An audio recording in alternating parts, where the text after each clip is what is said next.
അപ്പോൾ തീരദേശം മൊത്തം ഇടതുപക്ഷത്തിൻ്റെ വലിയൊരു ക്യാമ്പയിൻ ഇപ്പോൾ നടക്കുകയാണ്, ഞങ്ങൾ നടത്താൻ പോവുകയാണ്. ആ ക്യാമ്പയിനോട് കൂടി ആ പ്രശ്നങ്ങൾ അവർ ബോധ്യപ്പെടും.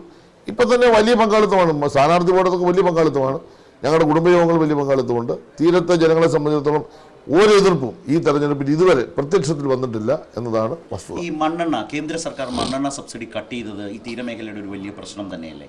അതെ, അതിനുവേണ്ടി ഞങ്ങൾ വലിയ ശ്രമം നടത്തി. കേന്ദ്ര മന്ത്രി സിവിൽ സപ്ലൈസ് വഴി നമുക്ക് കേന്ദ്ര ഗവൺമെൻറ് തന്നുകൊണ്ടിരുന്ന മണ്ണെണ്ണ ഘട്ടം ഘട്ടമായി നിർത്താൻ പോകുന്നു. അപ്പോൾ അതിൻ്റെ സബ്സിഡി ഇല്ലാതാക്കി. നമ്മൾ 25% സബ്സിഡി കൊടുക്കുന്നുണ്ട്, ഇപ്പോഴും കൊടുക്കുന്നുണ്ട്.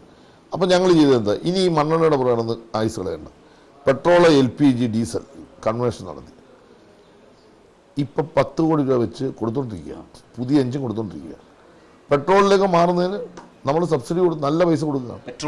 പെട്രോളോ LPGയോ ഡീസലോ മാറാം. അതിൻ്റെ പരീക്ഷണം നടത്തി ആലപ്പുഴ ഓമനപ്പുഴയിൽ നടത്തി, വിഴിഞ്ഞത്ത് നടത്തി. ഞാൻ നേരിട്ട് തന്നെ അതിൻ്റെ പരീക്ഷണത്തിൽ പങ്കെടുത്താണ്, വിജയകരമാണ്.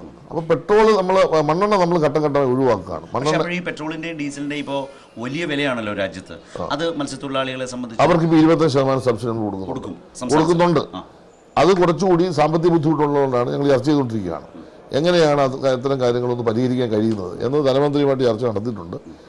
ആസന്ന ഭാവിയിൽ അവരെ സഹായിക്കുന്ന ഒരു പദ്ധതിക്ക് നമ്മൾ രൂപം കൊടുക്കും. ഒരു സംശയം, തീരമേഖലയെ സംബന്ധിച്ച് ഈ രാഷ്ട്രീയ കാഴ്ചപ്പാട് ഇടതുമുന്നണിക്കുള്ളത് കൊണ്ടാണോ? പരമ്പരാഗതമായി UDF-ന്, വിശേഷിച്ച് കോൺഗ്രസിന് നല്ല സ്വാധീനം ഉണ്ടായിരുന്ന മേഖലയാണ് തീരമേഖല. ഇപ്പോൾ MLA-മാരുടെ എണ്ണം നോക്കിയാലും വലിയ കുറവ് സംഭവിച്ചിട്ടുണ്ട്, വലിയ ശോഷണം UDF-ന്, കോൺഗ്രസിന് സംഭവിച്ചിട്ടുണ്ട്. അത് ഇടതുപക്ഷത്തിൻ്റെ ഈ മേഖലയിലേക്കുള്ള ശ്രദ്ധയുടെയും ഊന്നലിൻ്റെയും ഭാഗമായി സംഭവിച്ചതാണോ? തീർച്ചയായിട്ടും ഞങ്ങൾ 47 മണ്ഡലങ്ങളിൽ 41 മണ്ഡലങ്ങളിൽ ഇടതുപക്ഷം ജയിച്ചു.